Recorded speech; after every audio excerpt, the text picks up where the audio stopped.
Hey guys, and welcome to Season 3, Episode 13 of Couch in the Mind, clearing the mind one couch talk at a time. On today's episode, I've got David Pestano-Sims, passionate Arsenal supporter, joining me in conversation revolving around the topic of pride and passion. How's it going, David? Yeah, it's good. It's good. How's it going down under, as they say? It's finally kind of getting back to a bit of normality. I think it was a couple of days ago that they've actually lifted the mask restrictions, which it feels really weird. I'm walking around in public and I kind of feel half naked, to be honest. No, I know what you mean. Obviously, we had it. We had it early. We had it really hard. Everyone's got their own ideas. The politicians, the general public, yourself, how it all should have been done and whatever. But like whatever, it's a biological virus war, shall we say, or whatever. So it's going to affect everybody. And I know that's the reason why we're here today. Absolutely. But life, and certainly COVID has amplified the problems that people can have. It's literally turned it up to 11, as they say, because and we've all been put into that boat. There's nobody, I don't think, unless you are, the head. If you can afford to leave the planet on a spacecraft, then maybe it doesn't affect you. But the rest of us, mere mortals, it's going to affect us. And I mean, I was lucky. I moved out of London just over 3 years ago. Best decision I've ever made in my life. I live in the countryside now. I live in Somerset. So it's not too bad to get up to the Arsenal at all. But I mean, during lockdown, it was great. I was in the countryside, and I felt so sorry for all those people that are locked down in cities. I mean, around the world. It must be, if you're living in London, New York, Sydney, whatever. I mean, I've been to Sydney. It's beautiful. I'll be locked down there anytime. But it's difficult though. It is difficult, and it affects everybody in different ways. It's so true, David. I think sometimes, in certain circumstances, like you said, in London, it would have been worse off than where you're based off in the countryside. But I guess sometimes you've got to look at, and you might have to do a little bit of digging, but you've got to find the good out of the bad. There are sometimes a lot of there are a lot of positives but they're just very well hidden. Maybe it's giving you that opportunity to work on yourself or just be at one with yourself rather than just running around all the time. Yeah, no, I agree with you. I think a lot of people I know, and obviously I've still got a lot of friends in London and the southeast, but they used it as a reset. A lot of people used it as a reset, and to begin with, it was a shock. But then after a while, people decided, that they couldn't go to work, they couldn't do this. So they'd spend more time, they'd go out walking, they'd go and spend more time with their kids, with their family, whatever they could do. And so there is positivity out of that, out of all these things. There always can be. You're absolutely right. And people, maybe read more and they look into things and they pick up a new passion. I mean, a lot of friends of mine, started painting and writing books and all these things that they never would have done. And a lot of people I know have come out of the lockdown, certainly the first lockdown, in a positive way. I think by the time we got to about our 2.5 lockdown here, that's when the cracks really started to show. I know for myself, I was like, oh my God, it's bleak, it's dark, we're going again. What is going on? And I think that really sorted out a lot of people. I think it was incredibly hard. Everybody went in the first lockdown and felt positive about it, and let's get through this. And if this is going to help, this is what's going to be good. But then I think by lockdown, then we had the lockdown around Christmas time just gone. Just gone. Isn't it amazing? I say just gone. It was 10 months ago, but it feels like it was feels yesterday. That way, yeah. And then going into the springtime, we had that lockdown again, which sort of really started dragging, and the weather wasn't too good here in the UK. It was amazing when we had lockdown in 2020. We had summer, I know comparable to, I know my Australian friends are going to laugh now, but for the UK, it actually was, we were getting 23, 24 degrees C. You're kidding me? That's pretty hot. Yeah. And it was hot. There wasn't a cloud in the sky for like nearly 4 weeks. The blue sky, I've never seen it. And it was all down to, the planes not flying and the roads not full. And it was a real difference. It was like a utopian difference of landscape. And I'm a photographer, which I'll just drop in. That's my background. And I really noticed it when I was out. I really embraced my photography, and I was out walking miles around my local area. taking pictures of landscapes and things. And I really noticed it. The weather was different. And that gave, in a way, gave people a lift. But then when you go forward to February this year, when we went into 2.5 lockdown, it was dark, dull, and there was no sign of spring. And everybody had no money, and they were thinking their prospects weren't going to be good. And that was when it was the darkest, really, really dark. And you know, it was it was difficult for people. It was difficult to be for people to get through that. I totally understand it, you know. And kind of going off, you know, when we do go through very difficult periods, we wean on certain habits or hobbies of ourselves that pick ourselves up. You know, for someone who might be interested in going to the gym, you know, you might do that 3 or 4 times a week, or in the instance when you're locked down, you'll do a bit of body weight exercises every couple of hours throughout the day, just to pick up your mood and get that endorphin kick. I know for a fact that, you know, watching sport, you can kind of get that same sort of kick as well. I'd love to ask David, just flipping back to the topic of today's episode. Where did your passion for the sport and the club in Arsenal come from? Was it a part of your family growing up? Well, I mean, long story short, I started following Arsenal when I was about 5, 6 years old. Wow. Mainly because my brother was supporting Manchester United, and I didn't want to support Man United. We lived in the north of England. We didn't live in London. I'm not a Londoner. We didn't live too far away from Liverpool, so I could have made that big mistake. But you know, and my mum was from London, so when it all came around to it, it was like, you know, my mum was saying, why do you support a London club? Why do you know the Arsenal were great? Why do you support them? And so I sort of, you know, started looking at, we had comics and little pamphlets for all the youth out there. So literally like little fanzine, little comics and things. And the Gunners had a cannon, and, you know, there it is. There's cannon. Yeah, and so I just got into them, and then very luckily during the 70s we were actually quite good, you know. I think giving my age away, but in 79 I was 15 years old, and obviously we beat Manchester United in the FA Cup, and I watched it on the TV. I didn't go, obviously, and that was it. I mean, I'd go to school and I would be stuffing my Man United mates with the fact that we beat them in the FA Cup. And then it was always a thing in my mind that as soon as I could leave, I was going to move to Highbury, and I was going to live in Highbury. And I'd made that decision from when I was really quite, you know, like around that time, really, a teenager. I decided I'll be moving to Highbury. And it took me 10 years, but I moved to Highbury when I was 23. And I could walk to the ground, and I lived there for, seven or 8 years. And it was just fantastic. And then obviously through that, going to Highbury, going on the North Bank, you know, and then we go on to the recent years, and season ticket holder, and then, you know, the Invincibles and all those fantastic memories. But during the time, and this is the important thing, it's the club. The club changes its manager. The club changes its team. The club never changes its fans, and you never change your fans' family.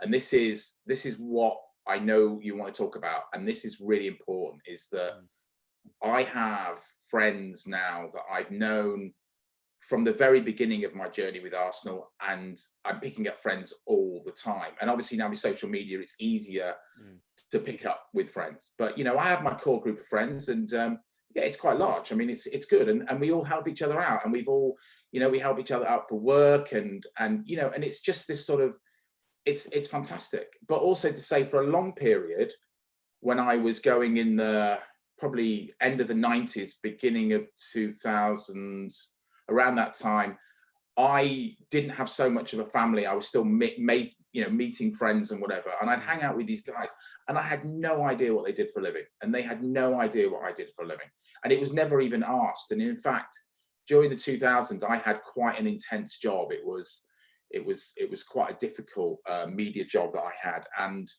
I loved the fact that when I went to the Arsenal, no one asked me, "Oh, how was your day? What happened this week?" You know, I'm not going to tell you anyway, but I'm really glad that you're not even asking me those questions, because I'm just coming along to be in this family, have a couple of beers, go and watch the football, have a complete release at the weekend, and not have to worry about all the trials and tribulations of real life that goes on outside the Arsenal enclave of this family, you know. So that was my very short, very long, reply to your first question.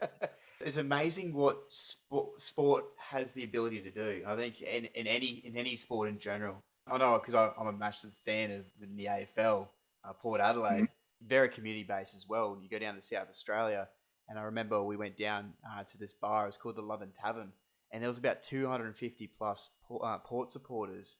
And my dad posted a couple of photos in the Port page, letting them know we're going back down to South Australia to watch the round one of the game, and everyone's involved. Again, it Yeah, doesn't yeah, yeah. matter. It doesn't matter what your background is, demographic, age, what you do for work. We're all here for the same reason. We want to see our team win and perform, and it creates that second family. Yeah. So I mean, and the thing is, I mean, you talked about the celebrations in my area where I sit. I'm surrounded by the most wonderful guys, or nearly they're Nigerian origin, but they all live here, and a lot of them were born here and whatever, and they're amazing guys, absolutely. And we've got Turkish guys, and we've got, I mean, people from all over the world. It's a real, I mean, Arsenal, as Wow, you know, is one of the most multicultural clubs, always has been, 100%. going back to Righty, Rocastle, way back. And it's always attract an amazing fan base, unbelievable, diverse fan base. And where I sit, we all hang out, we all exchange stories, and and it's just over the time that we've been at the Emirates, and obviously these are all new friends from the Emirates. Obviously, I only started having relationships with them when we moved to the Emirates. And I do have a lot of my old Highbury friends that are sort of dotted around behind me. But the one thing is shame at the Emirates is it's difficult to put us all together. But Mm. we work it out. It happens. This is the amazing thing, is that you have some of these guys. I have no idea. Even this day, I've known them for 12 years. I have no idea what they do for a living. We Yeah. don't talk about jobs. We No. just don't do it. We get there and we talk about, we might talk about what film did we watch this week, or what was on TV or something. That is as out of the Emirates that we talk about. We don't talk about politics. We don't talk about race, religion, nothing.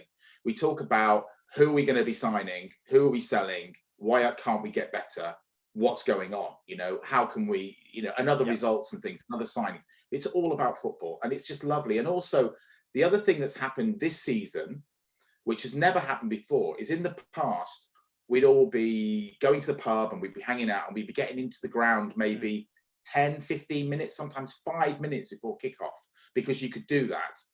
But now, since security and COVID and social distancing and checks, we have to get in 1 hour before kickoff. Wow. And I've never got into a ground 1 hour before kickoff unless it's an FA Cup final or whatever. I mean, we go in 1 hour before, and we all make sure we all go an hour before, and we can watch the team warm up, and we can chat through our problems and our things that are going on, and and oh, so and so's not here today because he's tested positive, or I've got his ticket or whatever. And that really helps mental health, because we spend that time now before the game, and the adrenaline and the game comes in. We spend that hour. It's almost like it's like an hour of therapy, really, and it's wonderful. It really is, and inadvertently we do it. We don't do this. It's not a decision. It's Yeah. not. It's something that I've really noticed. And after you said about coming on here, I really thought about when does this actually happen? And I've realised that inadvertently, it's that hour before the match now, and then also after the game. Well, obviously we have half time, but then after the game, we normally wait around for about another half an hour to let everybody leave, because we don't want to be going through the crowds. And also because I sit in the very front row, I can't get out anyway. It's impossible. I've got Yeah. people that have got to leave before I do. So we just sit and we just chill, like waiting on the aeroplane for everybody to leave to get your luggage. Basically, we sit there and we just wait, and we just chat, and we say goodbye to the team as they leave, and and we just pick it over. Usually get pinging that we've been on TV again, and yeah, and it's, and and then the case is like, see you next Thursday, or see you next Saturday, or see you next Monday, or whatever. Are you going to this game? And you're going away to that game, and and then we just all sort of so, and it's a lovely long afternoon or early evening few hours, and yeah, it's wonderful. It's wonderful. I think it's one of those things where when you're comfortable, when you create your own safe space and that community where all you talk about is sport and everything that's uplifting and it makes you feel the best possible version of yourself, that you don't purposely bring up these conversations, but they just end up coming up in conversation. As you said, in the past you never went to the games an hour prior, but now you've got this hour of free time where you just bring up these conversations, and it's a healthy thing to do. And I think the more we do it, the easier it is to become and talking about these sort of things. Now, something that I did mention to you before we started this episode, and you briefly just outlined then, is that you're always at the front near the goals. Now, how did that come about? I'll be honest with you. I for the first season at the Emirates, Yeah. I was in a different area, and my friend John, who moved to New Zealand a dozen years ago, and hi John, I know you will be watching this at some point. He very kindly gave me his season ticket when he left, Wow. which was in the front row, and he chose the front row because he wanted to be near the action. Yeah. But again, the way that has developed, it's taken me 12 years to get my name on that season ticket now, which I've got after COVID. They basically allowed everybody to have a bit of a check and figure out, because they wanted the right name on the right, because they know that everyone passes these cards around. Because I was going to say that there would surely be such a big backlog of people trying to get in the stadium to watch the games. Yeah, absolutely. Well, we don't have. The point is, we don't have yet COVID passport checks to go into the ground. Yeah, that's not the fact. The point is that now the way they're designed, the way that people queue up, and the way they want people to be staggered, and the security checks you have to go through, it means that's the reason why you want to get there hour early, and you don't want to be in a big. If you don't want to be in a big mosh pit of people, get there early, basically. And people still come late, and some people still come 20 minutes after kickoff. They're trying to get in because that's their mistake. But going back to it, so that's the reason why I ended up where I am.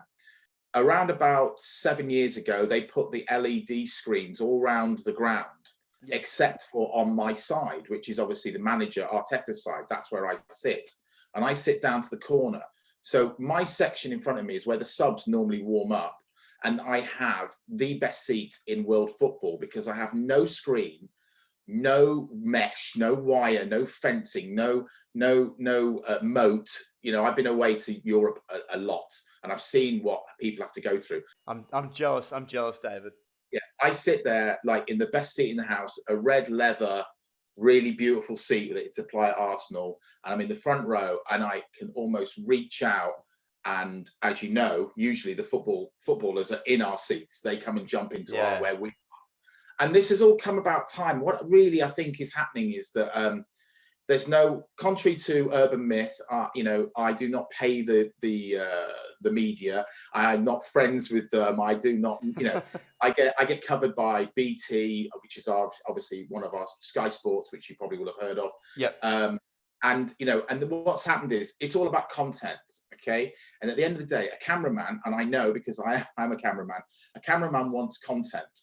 And in the beginning, they always look to where is easy accessible. And easy accessible is the front row. And easy accessible is that there's no moat, there's no wires and whatever. And they can't go running around the other side because there's the LED screens. Yeah, of course. They can't go further up to where Arteta is or where Wenger was because they can't move up there because there's too much stuff going on. So they look to the easy option. And we were the easy option. But obviously, if they shove the camera on us guys and we all sitting there going, yeah, well, that they're not going to show that, are they? No. So we realised that, I think I'm going back, it was about 10 years ago. I think it was a night game, I'm pretty certain. And I think it was against Milan. And I think Van Persie scored. And we went absolutely mental. And we got on, they filmed us. And then that went sort of viral a little bit around the fans, like, oh my God, wasn't it amazing? I think it went on the news and it went on BBC on the Match of the Day and whatever. And then I think other people sort of looked into it and thought, well, these guys, where are these guys? They look great. And we've been used. I mean, our clips have been used we were in the Kick Racism Out advert. They've used us in so many things. And we're really proud of that. We think that's absolutely wonderful. We've talked about it, the guys, we think it's amazing. And we are showing the love for each other and for our team. Then after a while, I just suddenly, I think it might have even been John in New Zealand, said, I think there was a game when I managed to go sort of 1-0, 2-0, 3-0 in and get all the clips on there. And he was going, I was watching it at work. I had to watch the screen, but I didn't know what the scores were because I couldn't listen to it because of time difference. And he said, every now and again, I realized it was Steve. He saw you. Oh. And I suddenly thought, well, this is hilarious. So then I thought I'll just do the score all the time. You know, why not? And that's how Score Guy was born, basically. I mean, it's hilarious. There's one viral clip where you can see I'm actually bringing over Ramsey and Laka, and actually bringing them over, and they literally run over and dive in. But then obviously the big one was the other week with when Ramsdale wanted to go forward. It was the last minute equaliser against Palace.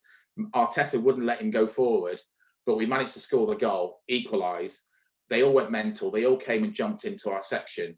And all I remember was Ramsdale was literally in my face. Wow. And I was just basically grabbed hold of him and I said, what the are you doing here? You know? And I was like, what are you doing here, man? You just run. And he was like, yeah. And he was just going crazy. I mean, they haven't had that physical contact. Again, let's talk about their mental health for a minute. These are sportsmen. They haven't had that physical contact, that real euphoria. They're sportsmen. They live on that fans.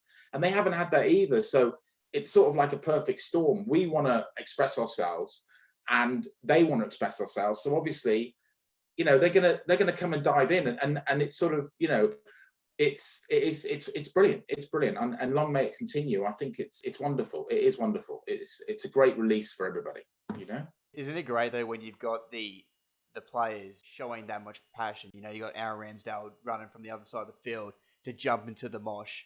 Just to show his enthusiasm for the team. And I honestly think, you know, the addition of Ramsdale, Tomiyasu, Ben White, they've brought so much passion to the club again.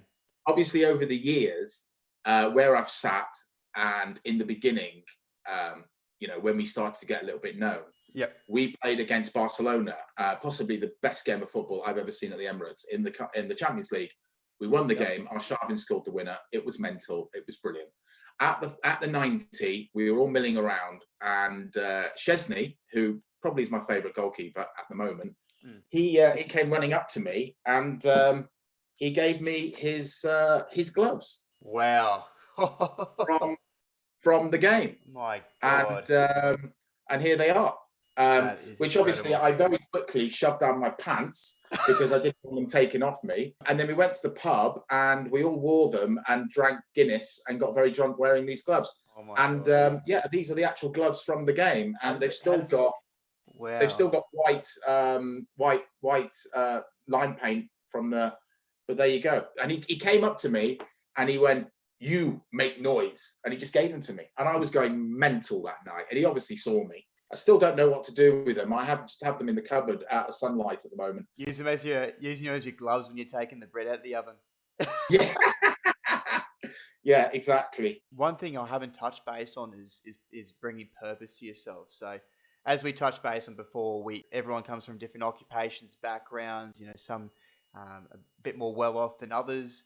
But in one respect, I do believe that sport in itself can bring a sense of purpose, especially if you're really struggling or you lost a family relative and you don't really know what to do with yourself or how to get over that certain hurdle. But I think going and supporting a club that you love and you've always supported as a young kid, I think it does have the potential of bringing that purpose to your life. Absolutely. And this next part is I'll tell you a little story, which is my mental struggle. Yep. So over the years, I had a very close friend called Tony, and everybody that watches this, all my friends will know exactly the story I'm about to tell you all. Tony and I and our group of friends, we used to home and away Arsenal, more importantly, every single European game through our 20 plus years of going to the Champions League. We would fly everywhere. We had a lot of scrapes. We had a lot of fun, a lot of stories, from Serbia to Athens so many times. My God, I mean, we went to Athens probably 4 times. I mean, it was just crazy. Wow. But we get to know people, and he's just a lovely guy, and he's so supportive of me. But sadly, 4 years ago, he passed away incredibly quickly. He had a problem with his heart that nobody had picked up on. He had just had a baby, Alfie, who was only 9 months old. Yeah, and he left us. He left us at 49 years old, as you could only expect. You know, if a Gooner's going to pass away, he's going to pass away on 49 games. He was 49 years old. And we sing his name. When we sing 49 games unbeaten, we always say playing football the Tony way. That all our group always sing that. And we've had thousands of people singing that. When he passed away, it ripped us all apart. I did his eulogy at his funeral. It was the hardest thing I'd ever done in my life. We got a letter from Wenger, a personal letter from Wenger. I wrote to Wenger. And he sent me this lovely letter that I read out at the funeral. When Wenger left, if you go on Twitter, go on Google, you'll see pictures of Wenger when he left the field. He did his lap of honor. I threw him Tony's flag. This flag had been with us on every single, it was an old school logo of Arsenal, old yellow thing. Tony had it for 25 years.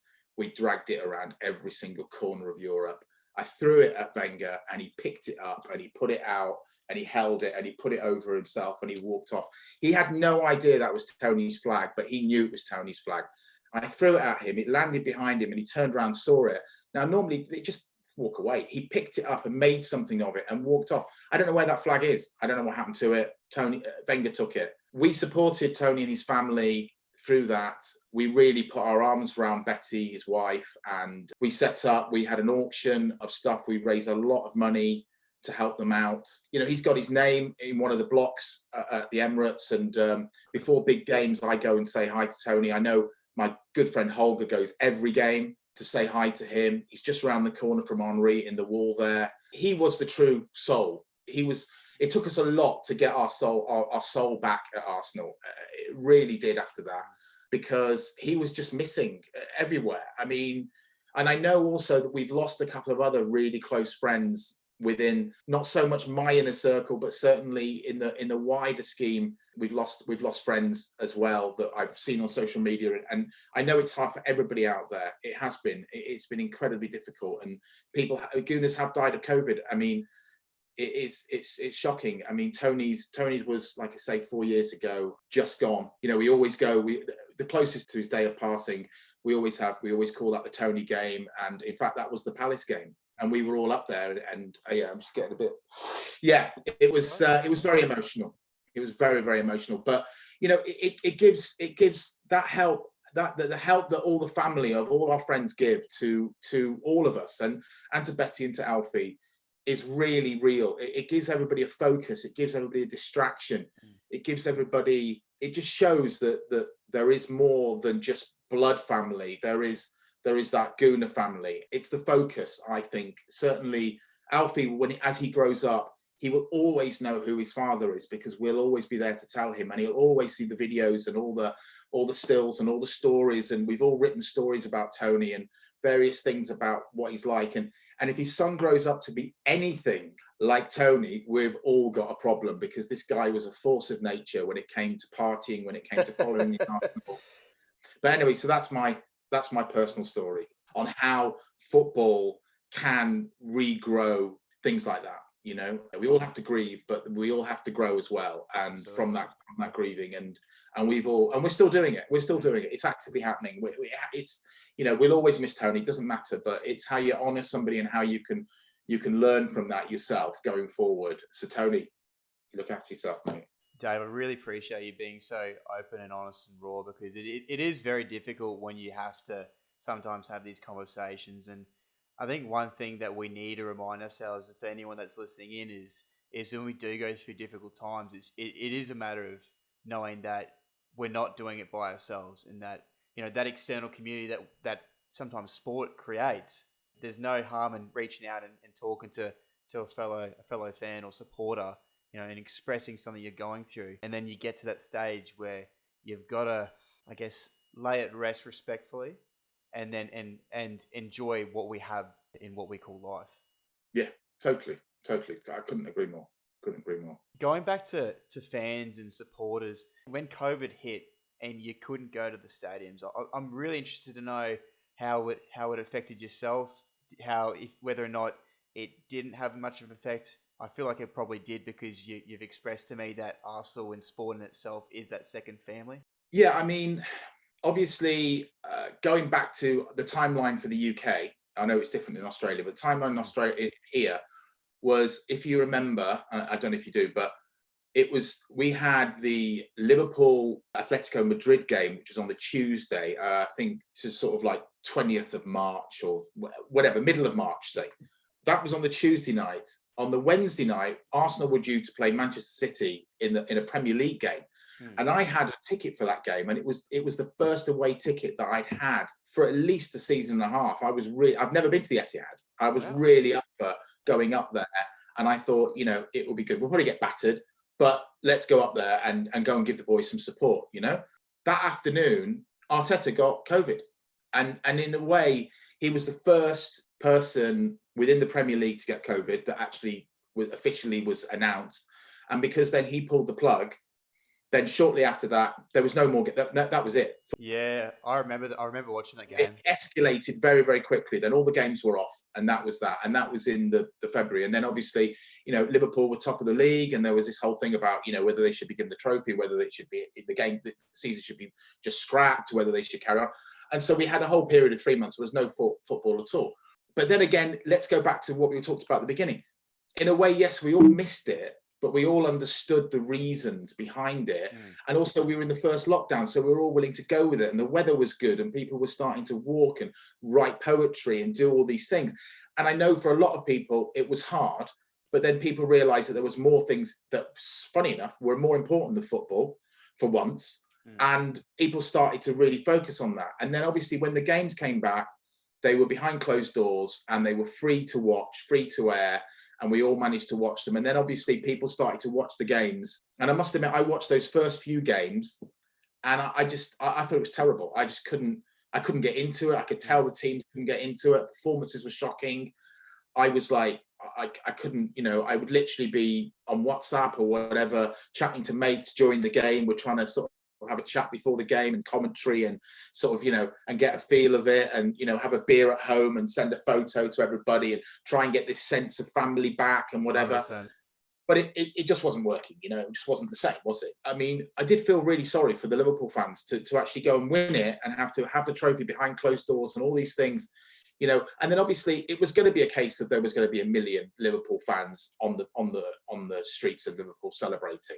It didn't matter what they did. Football fans were going to come out, even in the lower divisions. There were people winning the championship and the first division or whatever, and they were celebrating in their towns and cities.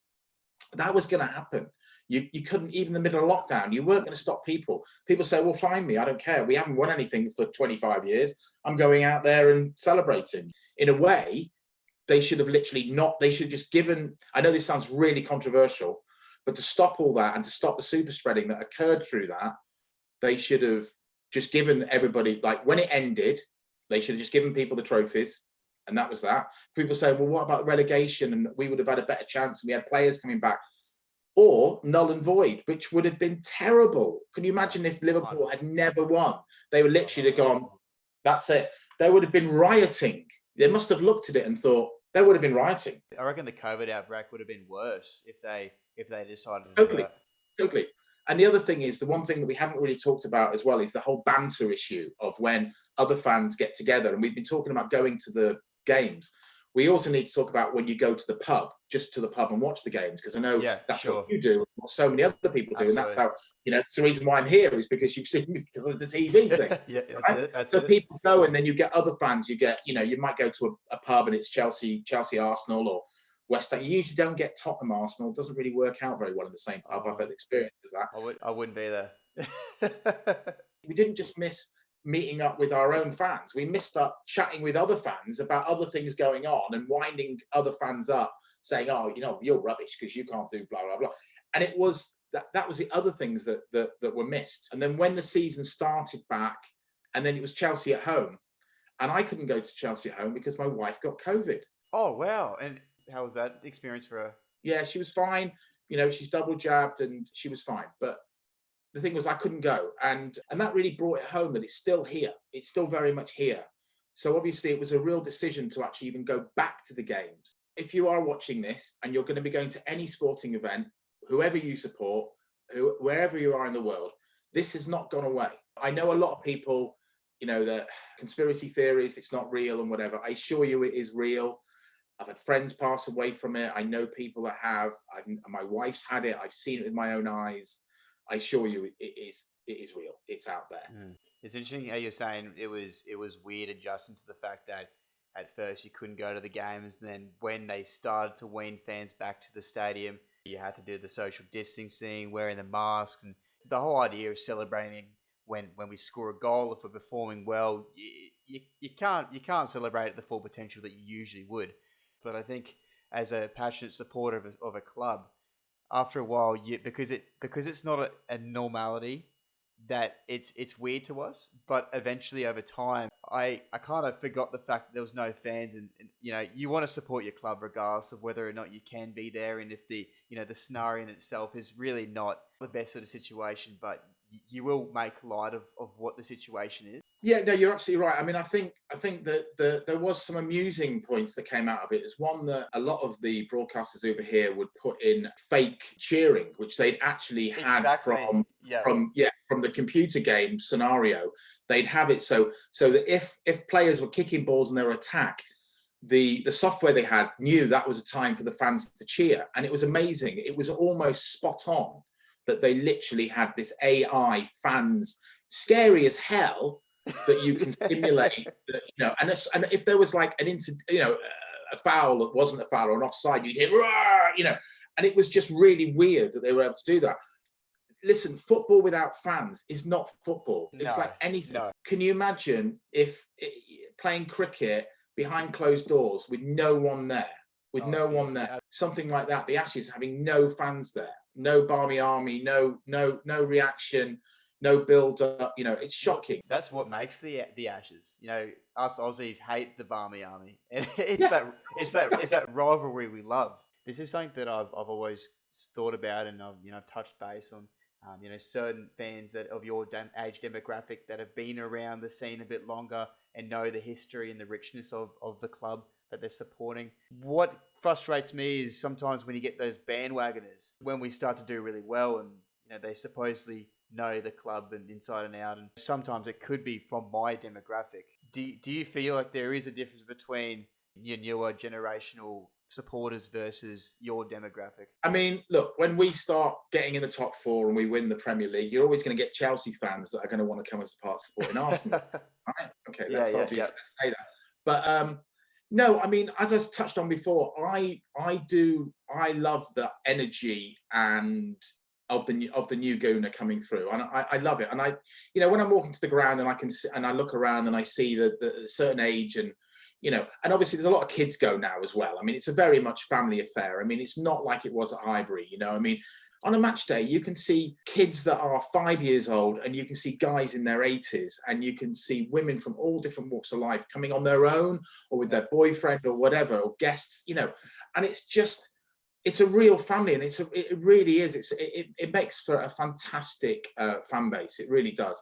Regarding the young kids, Crystal Palace, I don't know if you know of them, or obviously Paddy's there now, the Great Vieira is there. Yes. But their away fans and their home fans are amazing. I mean, they've been voted the best fans in the Premier League last season, I believe. Or, well, not last season, but the season before.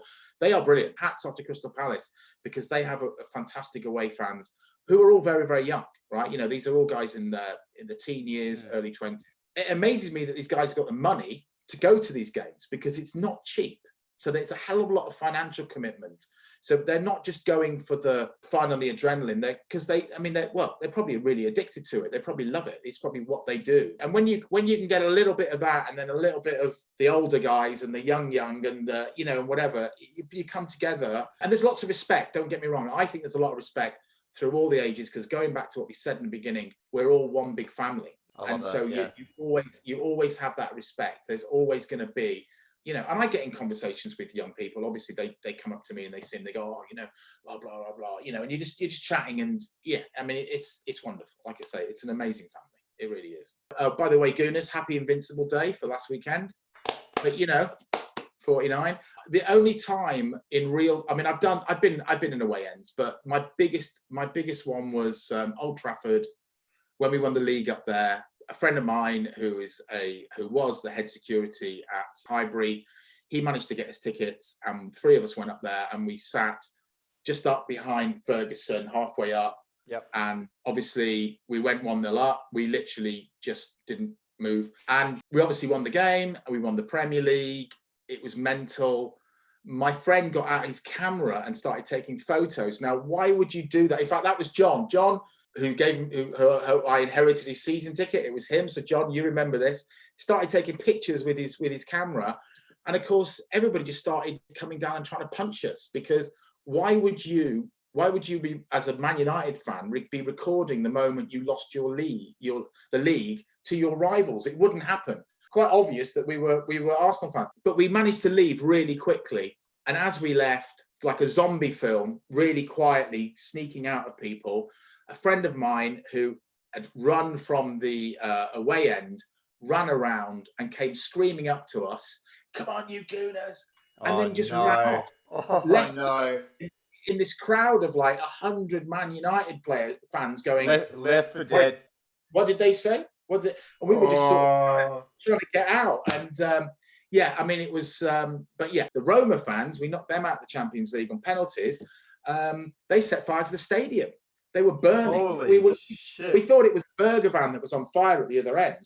And then we realized that they literally had got all their rubbish, put it together, and they'd made 4 or 5 fires in the stadium. And we were being held in for an hour and a half. And the other side of the stadium was on fire. And we were like, okay, this is a bit interesting. And obviously they had to go and put the fires out, the fire brigade. But you know, and it's yeah, I mean, there's a lot of songs which chants that shouldn't be, because they're not good. Getting back to the mental health issue. No. You shouldn't have the right to abuse somebody. Single out a player, yeah. Yeah. Racism, abuse, whatever it might be, you know, homophobia, all these things, they can't exist in the game now, and they shouldn't have existed before. They really shouldn't. It was even when Bukayo Saka, he missed the penalty. You know, he was playing for England, and you know, it's all over social media. It was just all the online trolling. What annoys me is the fact that just because he's got a darker skin, why is that he's got a target on his back? It's ridiculous. Well, all of them. I mean, all 3 of them. You know, all three. All three. Yeah, Rashford. You know, they were all targeted, and I think we took a massive step back there, and it was embarrassing. It's embarrassing, and it was terrible to put that pressure on the young kid. I'm so surprised. I thought it was over. I thought that's it. I thought Saka is gone mentally. I don't know how he's managed to come back. He must have unbelievable people around him. I know that when he went round the grounds at the beginning of the season, he was clapped everywhere. He was clapped at Tottenham. Absolutely brilliant. Well done, Tottenham fans. I will say that. Lots of people realised we're not having this. We are not going to have this. We're not going to. And it definitely, I think, you've got to go to a dark place before you come out of it to the light. Okay. And I think the incident with Saka, in very much way, it really went right. Where are you? Are you against racism, or are you for racism? You've got to decide. There's no sitting on that fence anymore, right? No. And I think a lot of Premier League fans came out and they realised that they need to. This whole taking of the knee thing, for me personally, I still really, it happened. Listen, I'm not black. I don't know. But for me, I think there's a lot more that can be done. I know it's symbolic. And I think it's really great they're still doing it. But to me, I think they need to come up with something that can take this even further forward. I'm the same with you, David, because, you know, it's good that at the start of every game they're taking a knee against racism, but for me, it's taking action against the message that they're trying to portray. You know, what is the next step to be? Because doing that, you know, I've even seen games where they rush it. You know, they do it really quickly, and then the game starts. It feels like if it's it's forced upon in the game itself. Whereas, you know, what will be the action? Yeah, well, also, I mean, let's be honest about it. South Africa, the cricket team, the wicket keeper, can't remember his name, but they were told that they all had to take the knee, and he refused to do it because he was like, I'm not going to be told to do it. I do my own. You know, I'm not a racist. I'm anti-racist. He wouldn't do it. Yeah. And obviously they dropped him, and then he had to come out and do a statement and say, listen, I did it because I don't want to be told. It's down to my decision to do it. And he probably would have done it. This is the irony. But when you start telling people to do something, that goes against even the modern era that we're in. Yep. You can't be telling, you can't mandate that people are going to have this vaccine. You can't tell people to have the vaccine. You can't tell people to take the knee. It has to come from within, because all you're doing then is they're doing it, but they've still got the same thoughts. It doesn't matter. It's like, oh, well, I took the knee. I'm not a racist, but you are, Yeah. right? No, it's so true.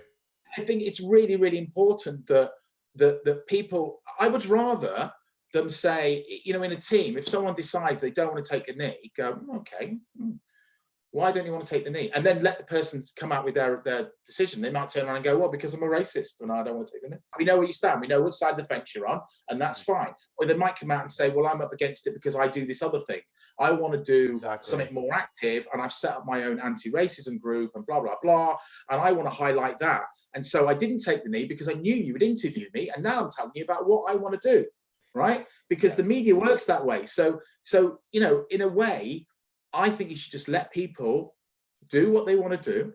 And if they don't follow the status quo and they want to do something else, then go and ask them why they want to do something else, right? Get them to admit it. Either they don't want to do it because they don't agree with it because they're racists, or they're doing something else, but ask them and don't make it compulsory. It shouldn't be compulsory. Hey, one question before we wrap this episode up that I'd love for you to answer is that if someone, you know, who may be listening in who's never really supported a club as religiously as we are, you know, from the perspective of you know, someone growing up supporting Arsenal at age 5 and still having that same passion for the club itself, what do you think for someone to get involved into a club? You know, what can they get out of it? And, you know, with regards to mental health as well, what have you attained? I mean, I think any age you can start following sport. You can, and it doesn't need to be football. It could be anything. You know, it could be anything. Basketball. It could be anything. And so, watching a sport, you realise it's a life lesson. To get something, to compete, you need to put hard work in. You need to put the hours and the graft and the training in. Right. And I think when you watch a sport, you think, well, we're all human, surely. These people are not, even Ronaldo, who looks like a superhuman, who probably is an alien, but we don't know yet. It's not been confirmed. I'm pretty certain he's still a human. He's still got blood in his veins. ET phone home. Yeah, exactly. But most of us are humans. And so the ability, so it gives, following a sport will give you these things. It will give you the focus in your life. It will give you a drive, and it will give you a sense of belonging with that team supporters, with the squad, with the history of the club. Look into the history of the club, find a little bit about how it all came about. There's some amazing stories. Go and read about how Bayern Munich became a club. Go and read about how Barcelona became a club. Those two stories are fascinating. I'm not going to say what they are, but they're both unbelievable, draped in history throughout the 20th century, and absolutely amazing stories. Don't go and read about Tottenham. It's a very, very small yeah, don't waste your time doing that. Following football, following any sport, will give you adrenaline. You will learn lessons. You will lose games. You will have dark days. You will lose them. It will give you a real sense of being able to. It's almost like being able to lose, and you feel it, and you grow from that. Sometimes I really feel like I've lost the game myself. I remember now. I know what you mean. Yep. And the other thing, most importantly, and as my good friend Tony would say, always, you've got to keep the faith. You've got to keep the faith with your team, always, even the darkest days. So there's always faith, and there's always a possibility that you can turn it around and then go above your biggest rivals if you have the faith and the desire. If we had the time, we could probably sit here all day and just talk about gunners. I love it. But mate, I really appreciate you taking your time, just sharing your story, being really open and honest about having lost a good close mate of yours, and just showing the fact that when you are struggling, sport in itself can have such a positive impact, and in the second community or second family that is built around the club that you follow. So that's about it, really. Absolutely. And if anybody is watching and they want to follow me on Twitter, I'm Score Guy at Highbury High. So you can come on there and follow me on there. Again, David, I really appreciate you taking your time. It was just really, really fascinating getting your perspective. You're someone who lives overseas in England, just getting the perspective of what it is like to experience, English Premier League football on a regular basis, and what it has done to you as a positive. Yeah, totally. Absolutely. Keep the faith, everybody. All the best, guys. So, guys, this has been episode 13, season 3 of Couch in the Mind, clearing the mind one couch talk at a time. And on today's episode, I had David Pestano-Sims joining me in conversation around the topic of pride and passion. As always, guys, if you want to get into contact with me, you can get into contact with me on my Couch in the Mind website at www.couchinthemind.com. If you guys enjoyed this episode and you're after more Couch in the Mind content, feel free to check us out on Spotify, Instagram, TikTok, and many other audio platforms. And as always, guys, if you need anything, feel free to message me on the Couch in the Mind Facebook page.